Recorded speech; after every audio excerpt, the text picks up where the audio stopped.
Wow. Here we are. Here you are. It is a Wednesday night, 8 o'clock. The Thomas Take Sports Podcast is here. And I will let you guys know that this episode is pre recorded. So, this episode to start the show is not live. So, as you guys submit your comments to this, you will not be hearing from me live like you typically do. I will not be clicking comments and reading those comments. It is a Tuesday night for me. I'm a day ahead, day ahead of you guys. So I'm recording this at this time, November 14th at 8 p.m. to be posted on Wednesday night at 8 p.m., November 15th.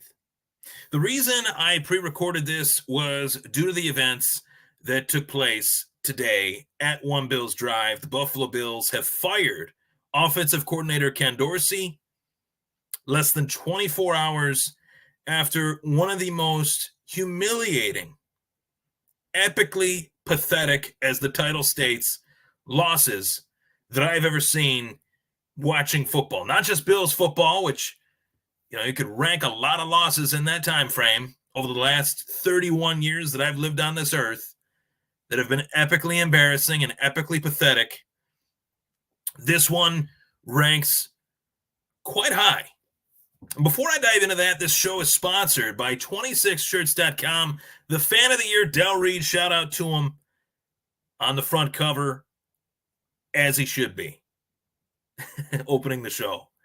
So 26shirts.com, go to their site, check out all their t-shirts, as any shirt purchase goes to a great cause as they've continued to give back to the Western New York community.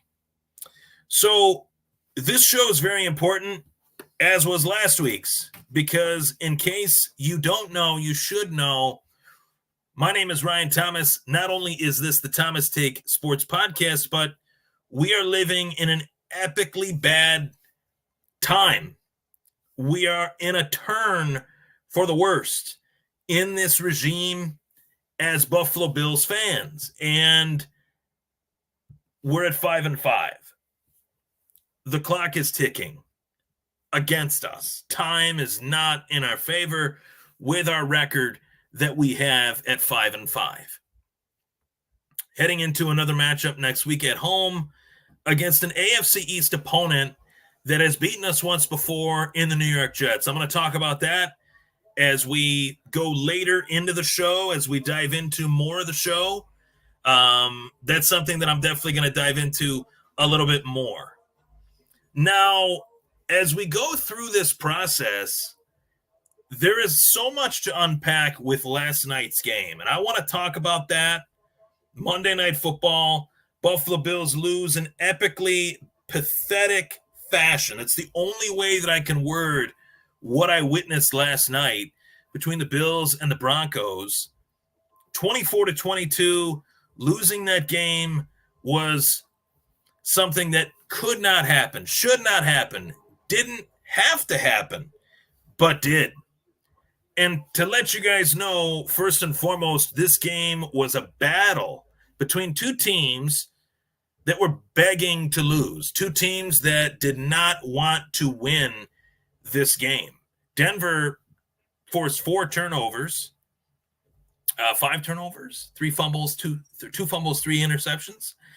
And they were trying to give this game away. They couldn't kick an extra point. They couldn't get a field goal starting position on the 40. The Bills defense did everything that they could possibly do in this one, and then some, to help the Bills achieve victory. And yet it still was not good enough, because this offense was horrible in this game. This offense was one of the worst versions of the Bills offense that I've seen since Josh Allen's rookie year. And Josh Allen in his own right was terrible. And something had to change coming off of this game. Something had to give. Something needed to change. Now, I've been on Twitter X, whatever you guys want to call it now. And I've been talking about these Bills ever since this game ended. And I have a lot of opinions on where this team stands right now and why they stand where they do. But let me put it to you simple and plain. Ken Dorsey, in a nutshell, has everything to do with why the Bills are where they are record-wise. But if I were to pick any game that had as little to do with Ken Dorsey in a loss as any, it was last night. Ken Dorsey didn't throw those interceptions. Ken Dorsey didn't fumble the football on the first play of the game from scrimmage by James Cook.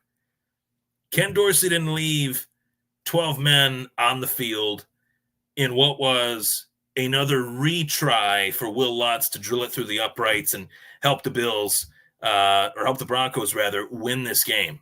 Ken Dorsey didn't do that. Players did. Sean McDermott, situational play calling his defense for an all-out blitz 2 plays in a row. Teron Johnson commits defensive pass interference. That allows the Broncos to get another shot at a new lease on life. I can't give Denver any credit for this win because Denver literally did everything that they humanly possibly could do to lose this game, as did the Bills. This was a game between two really bad teams. And right now, the Bills are a bad team. The Bills are a mess. We know that. I think Bills fans are starting to come to that realization. And after this one was over, even though, as I just stated, that this loss was not solely on Ken Dorsey, the offense was anemic again. The offense has been a problem to this team, while the defense has performed beyond my wildest expectations, despite the injuries that this defense has. Trey White out for the year. Matt Milano out for the year, at least indefinitely. Daquan Jones. No timetable on any of them returning. Right. And we've seen other guys go in games. Micah Hyde wasn't in this one last night. Christian Benford didn't play last night as well. So we're seeing other players out of the action, out of the game from last night, and heading into last night rather. And the defense is still playing well. They're still playing on their head. You know, they're standing on their head, as I like to put that in hockey terms, trying to do whatever they can to help this team get to where they need to be in winning last night's game. As important a game as any, the most important game is the next one, but the Bills, with their back against the wall at 5-4, had to win this game. They had to win this game, and they did not. They came away with a loss that the final moments of this game will live in infamy for all of the wrong reasons, as far as horrible situational coaching. And that's that in that portion of this show. So let's talk about what took place today at One Bills Drive, today being Tuesday, as this show is recorded for Wednesday. The Buffalo Bills decided to fire their offensive coordinator, Ken Dorsey, in an era that lasted so little time, less than 2 years. And I want to say, first and foremost, that going back is important to talking about the present. It's really important to kind of go through what led us to this moment, because when Brian Daboll decided that he was going to take one of the 32 coaching jobs, or 30 rather, coaching jobs, because the Bills head coaching job wasn't available to him, when he was going to take a head coaching job, right? It was his time to be elevated into that spot. It was pre-known and predetermined that interviews were happening while the Bills were in the playoffs. He's interviewing with the Dolphins. He's interviewing with the Giants. He's interviewing with other teams 1 year, and then a year later, he's a head coach with the New York Football Giants. I don't question why Daboll would want to take that opportunity first and foremost. There's only so many positions that are head coaching positions in the NFL. He's getting his first shot, his first real shot at running a team, essentially. You got Joe Shane there, Brandon being understudy. It was a perfect transition as he elevated from being a quarterbacks coach to an OC, NFL collegiately as well, to head coach in the National Football League. And when Brian Daboll went from the Buffalo Bills to the New York Football Giants, he wanted to bring Ken Dorsey with him as his offensive coordinator. Now, the structure of that would have been a lot different than the way that it is, or way that it has been, rather, with Dorsey here. The structure of that would have been Daboll being the head coach with an offensive pedigree that led him to that position, calling the offensive plays. Ken Dorsey would have the official title as an offensive coordinator, but largely Daboll would be calling the plays. And Ken Dorsey would more so work as an offensive coordinator / positional coach, quarterbacks more likely than not, for obvious reasons, being a former quarterback himself, and he was pretty damn good one in his own right in college. So that's how that would have worked. But Josh Allen said to Sean McDermott, please ensure that this guy doesn't go. I need him to stay around. I want him to stay around, and we need him around. I don't want to lose both Daboll and Dorsey. So Sean McDermott did what I think he regrets at this current time and listened to his quarterback and said, I'm going to get Ken Dorsey here, promote him from within, give him a chance, give him a shot. Just like Brian Daboll just got his shot as a HC head coach. Dorsey is going to get his shot, first and foremost, as an OC for the first time in his coaching career. It's a very big deal, right? To be able to man that side of the football that you were a quarterback within. And it had results that were positive. I do want to state that.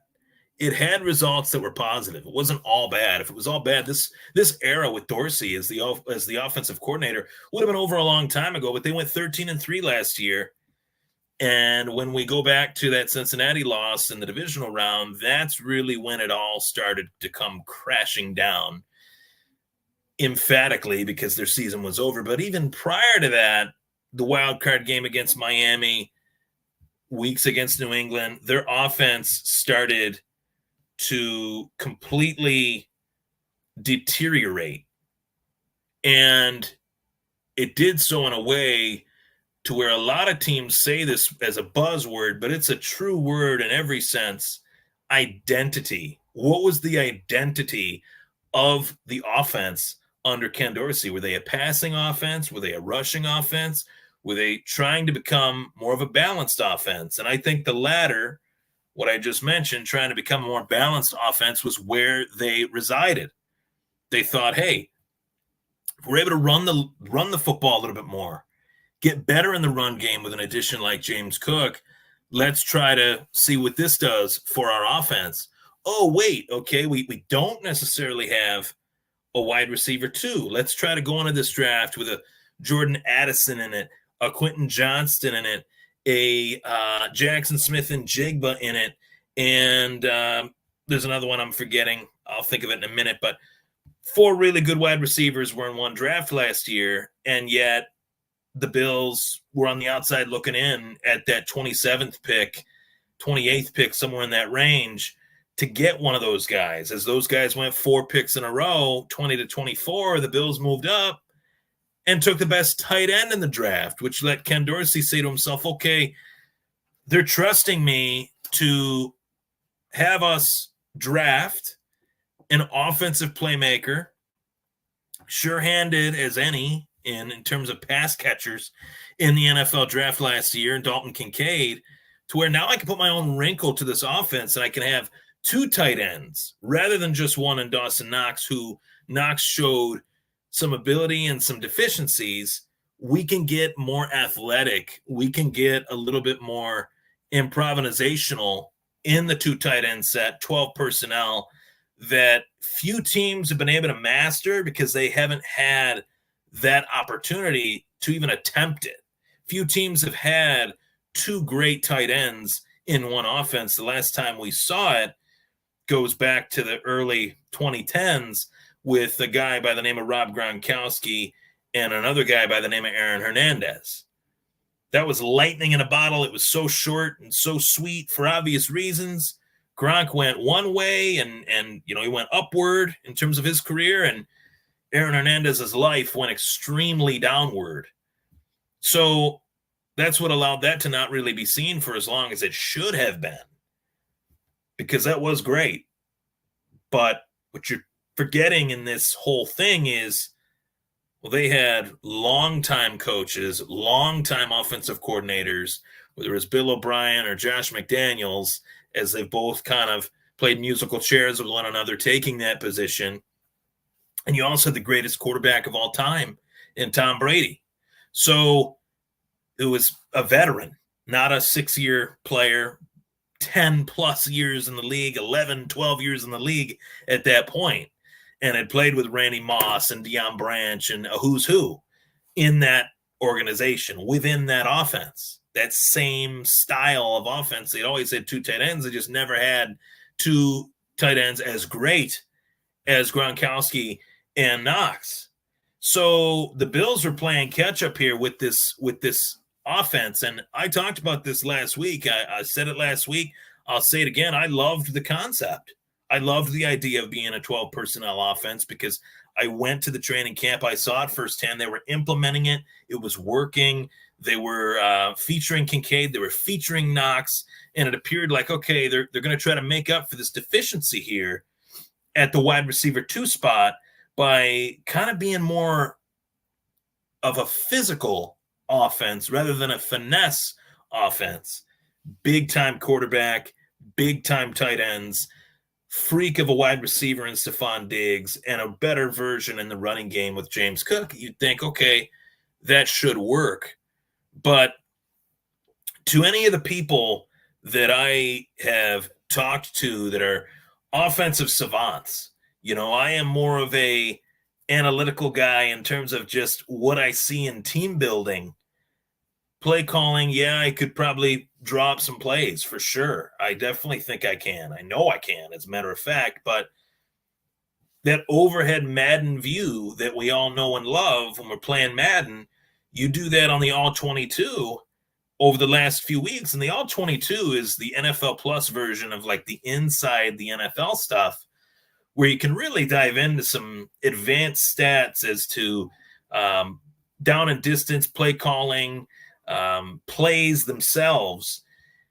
And you go into that and you'd see that the Buffalo Bills have essentially this season have ran a variation of probably 8 to 12 different offensive plays, run and or pass, which is JV level or almost Pop Warner level play calling to an offense that is a National Football League offense. So Ken Dorsey clearly had a vision. He just did not have the capacity within that vision to achieve it. I look at it as somebody that's unfit for the job. You could get political here and make a political joke here about that. I'm not going to do that, but worthy conversation in comparison. Someone that's unfit for the position, unfit to run the day-to-day operations of something. I'm sure in your workplace history, your working history, you would see somebody get a promotion and think, oh my God, they cannot do this. This is not something that they can do. And that in time is something that you learn with certain individuals. And those certain individuals cannot meet the requirement of what is demanded and expected from the employer, from the position. It's no different than anything in the workplace. Ken Dorsey was promoted. He was hired, promoted from within, and was expected to meet a task that he was incapable of meeting because the experience that he had was not good enough to demand the results that are demanded of him, to achieve, rather, the results that are demanded of him. It's a very important fact of this whole situation that has been the Ken Dorsey era as the offensive coordinator. Now, I liked the idea of Josh Allen. Okay, I don't want to lose my offensive coordinator and the guy that's brought me along as a quarterbacks coach. I don't want to lose those guys. I don't want to lose both. If I'm going to lose one, I understand it. It's Brian Dable's time. He's moving on. But I don't want to lose Ken as well. So they move on. They go through that. And it was the wrong decision. And this decision falls on two people. It falls on Sean McDermott, and it falls on Josh Allen. It falls on McDermott for making it when it was an easy decision to make. It wasn't the right decision to make. It falls on Josh Allen as well for not playing up to the level that he needed to while in that system, while endorsing Ken Dorsey. As time wore on, it looked like Josh Allen was a shell of himself. As of right now, physically, the face, the body language, the attitude, the leadership or lack thereof is not the Josh Allen that you know, that I know, that this fan base came to embrace. He looks lost. He looks downtrodden. He looks like a quarterback that, truthfully, just doesn't have an answer. And I talked about this with a guy that I really do respect, Ed Kilgore. He was a longtime sports director at WGRZ. And respectfully, I disagree with him on this concept that press conferences don't necessarily matter. They're not for the fans, that the players don't have to explain themselves to the fans. I disagree with that 100%. If that were the case, what's the point of having these press conferences? Who would watch them?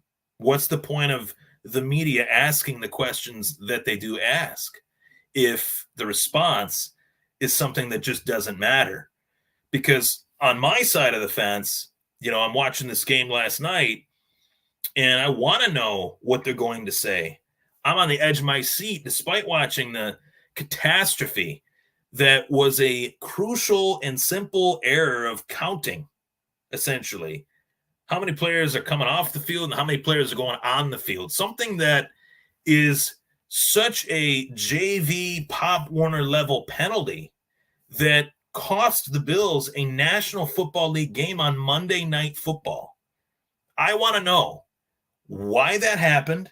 I want to know how are they going to prevent that from happening again. And I want to see accountability so that I can go to bed at night feeling like what I had just witnessed is going to be learned from. That matters to me. Maybe I'm just speaking for myself here. Maybe it doesn't matter to everybody else, but to me, that matters. And I watched that press conference last night, and I saw Josh Allen that I had never seen before. And that concerns me for the future of this team. That concerns me for his future as well, to have a press conference where you're the quarterback, the QB1, one of the best quarterbacks in the league. You're a superstar. You're on the cover of Madden, blah, blah, blah. And you go in with your center, Mitch Morse. You go in with your centerman and guy snapping you the ball, and you're not really giving us anything. And a lot of these questions are really hard to answer for any player, but they're the reality of the situation. Enlighten us. Tell us what is going to be fixed and how it's going to be fixed, rather than saying, I know we can fix it because we've done it before.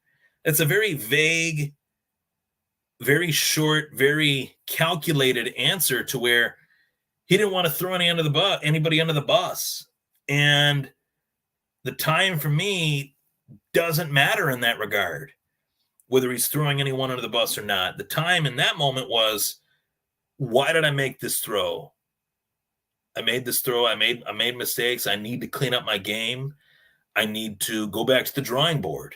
Those answers, those statements, had those statements been made, I would have been able to leave that press conference feeling better despite the loss. But because of the way they responded, I did not and do not. And firing Ken Dorsey and promoting Joe Brady as the interim OC doesn't necessarily solve the problem. yet. The only thing that will solve the problem is in time, seeing this offense be better next week, the week after, but I wanted them to move on. I knew they needed to move on. I knew the players needed to move on. I knew Ken Dorsey as well needed to move on. It was not working. But I knew that 3 weeks ago.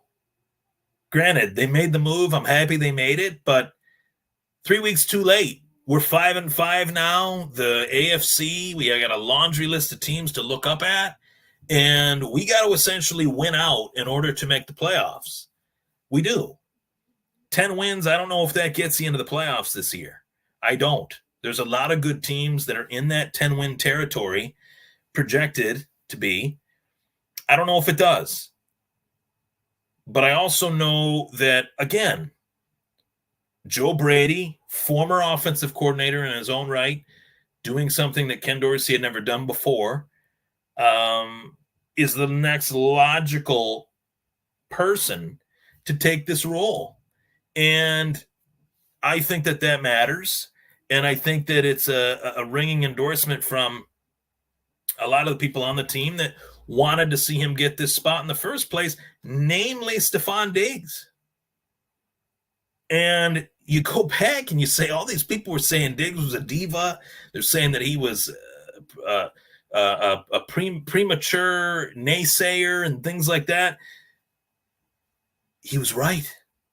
He was right the entire time. So I look at this as a step in the right direction. It's 2 steps back, 1 step, to the side.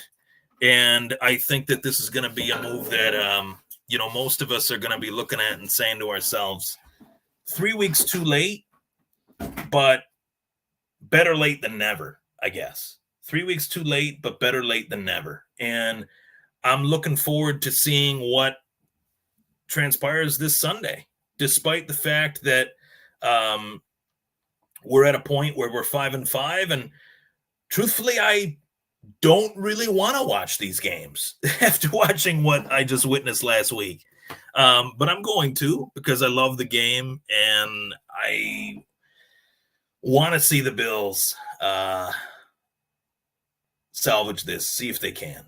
I am in that headspace.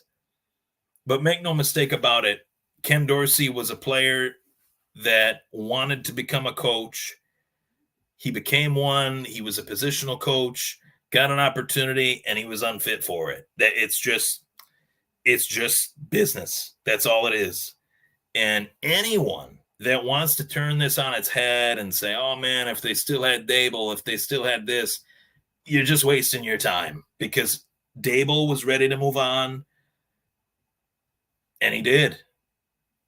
And I don't know if he'll ever come back. That's a question that a lot of people are debating right now, but I don't want to live in fantasy land. I just want to live in the reality of it, that Brian Dable's the head coach of the New York Football Giants. There's no signs of that changing. I don't think Dable was as great as a lot of people said he was. And I think, sorry about that, I think that he wanted to be a head coach and earned that right at that time to leave when he did to be that. But now, looking at the Giants, are they doing much better than the Buffalo Bills? They're not. So a lot of things and reason for that. The bad team, bad pieces, whatever you want to say. But at the same time, putting this out there, this shows more to me than ever about where this team stands in the quote-unquote McDermott era. And I'm saying McDermott, but really in the McBean era. Sean McDermott predates Brandon Beane, by the way. That's something that I think a lot of people get lost on, that the fact that Sean McDermott was here prior to Brandon Beane. So this was something that I've been thinking about it since last night's game ended. So over the last 24 hours, I guess you could say, I've been thinking about it so much that I barely slept last night. And I'm being honest when I say this. I truly don't know if Sean McDermott is the right man for this team. I truly don't. And I think we're starting to understand that at a higher level due to two things. Sean McDermott, in situational play calling moments, whether it's calling a timeout, clock management, down and distance situations, he's one of the worst head coaches in the NFL. It's continued to persist throughout the last 3 years, especially. You go back to the 13 seconds, you go back to the no-show at Cincinnati, you go back to week 1 against the New York Football Jets, you go back to the New England Patriots loss, you go back a year ago when they played the Minnesota Vikings at home. When this team loses, it is epically bad. It is not your average, man, we really hung with them and we just came up just short. It's, no, we're going to give you this game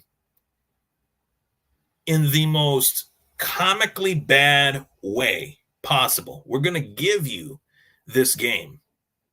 And that's something that I really can't stand. I can't take that anymore as a fan. I can't accept that because this team is better than that. This team has too much talent in terms of Allen as an all-pro, potentially Hall of Fame caliber quarterback, Stephon Diggs, potentially Hall of Fame caliber wide receiver, the best duo in the league since they came together. And it's just being squandered by horrible offensive coaching decisions, which do fall under McDermott.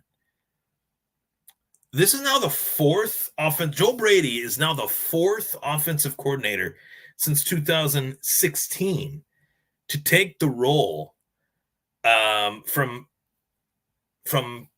McDermott, under McDermott's watch. Rick Dennison, Brian Dable, Ken Dorsey, and now Joe Brady. And Dennison was there in 2016, 29th in offense. He was fired. Dable became a head coach with the Giants. Ken Dorsey fired today. Joe Brady, the interim OC. And who's to say that Joe Brady is going to be the OC next year? That depends on the next X amount of weeks, right? What, 7 weeks left? So I think that is a tall tale sign that you have a coach that is a defensive mind, right? That has done, and I will give this to him all day long. He has done great things with these defenses since he got here. Brought in Micah Hyde, Jordan Poyer. Jordan Poyer was essentially a nobody prior to coming to Buffalo. Micah Hyde was not the all-pro safety that he became here. Drafts Trey White, brings in Matt Milano in a mid-round pick, as somebody that he identified as an outside linebacker fit for his defense. And, Ed Oliver, they've done a really good job on defense. Epinesa was a worthy investment. Rousseau was a worthy investment. Von Miller, though, was not. And that comes down to Bean and McDermott a little bit too. But just talking about McDermott's ability to coach this defense, he's been phenomenal. And this season in general might be the most impressive job he's ever done when coaching a defense. But on the other hand, it's been the worst job that he's ever done in terms of situational football, which is why they're 5-5, among many other reasons within their offense, right? So it's a combination of Dorsey's bad game planning, play calling, as well as Sean McDermott's inability as a head coach to really manage a game as head coaches can do efficiently from time to time in the league, right? So I think that this season is one that these next 7 weeks are going to tell us a hell of a lot. It's going to tell us, number one, is Joe Brady ready to be the OC? That's a question. That's like the first question. Number two, though, if he's not, and he doesn't do what he needs to do, and the Bills go 2-5 in the next 7 weeks and miss the playoffs and they're, under 500, is this the end of the Sean McDermott era? And I got to tell you, I think it has to be. I think that the window has closed on this team largely due to going back and racking your brain on these decisions that Sean McDermott has been incapable of showing that he can make. And I think he's a great defensive mind. I just don't know if he is the guy to be the guy to take them to the big game. And it's been a long time, guys. 2016, he took this job, and it's been a roller coaster ride ever since. And it feels like 20 years ago with the amount of gaffes that McDermott has had in the biggest of moments. It's time. But the snowball effect has only continued to get bigger and bigger and bigger. The more time they give him, I fear, the worse that this is going to get. And that's a fear of mine. It's not a fact. It's not an opinion necessarily, but it's a fear of mine. And I want to really hammer this home, guys. I'm not just coming on here to bash Sean McDermott and say that he needs to be fired and fire the coaching staff, fire this, fire that. That's not what I'm saying. What I am saying is that, one, situational, it's bad. Nobody can disagree with me on that. But it's not just bad. It's so bad time and time again that it makes these players wonder, what the hell are they doing? And it makes me really wonder when I see the reactions of Allen and Morse and a few other guys. Is he losing this team? Is he losing the locker room? And that's a worthy thought. If that thought has not crossed the mind of every single Bills fan, I think you're living in denial that this is the guy that, hey, he got us through the playoff drought and he helped us break that. He's done a lot for us. He's the winningest coach in regards to winning percentage, even higher than Marv Levy. Doesn't matter. The only thing that matters is the fact that this franchise has never won a Super Bowl, and they have the best talent in the game at the position, and they also have one of the best pass catchers at the wide receiver position that the game has today. And it has amounted to a championship game appearance and a couple divisional round appearances and eliminations, and now missing the playoffs potentially. I understand these injuries have been terrible. I knew that Matt Milano was a massive blow. I knew Trey White was a massive blow, but doesn't change the situational gaffes that McDermott has had time and time again. And to be honest with you, Sean McDermott is one of my most respected coaches that I've ever, had the privilege of not only just like covering on the show, but just in general. I respect the man. I really do. But he's just not it. He's just not the guy. And I question that greatly each and every week. I feel like his time has come. And when I see the reactions of the players and how things have been going, it's just a tired process that I do not trust. And I think that that's worth throwing out there. Now, the next 7 weeks could change that. They go on a roll and they run the table, and who knows, right? Anything is possible, but judging last night, do you guys expect that to happen? I know I don't. So this is something that I'm keeping my eye on. I think the McDermott era, the door is closing on it, potentially a lot faster than what any of us thought. And, this goes up to the top. This goes up to the Pagulas, and Terry Pagula in particular. Do I think Terry will fire him? I don't know. I know people don't think that Terry will fire him, but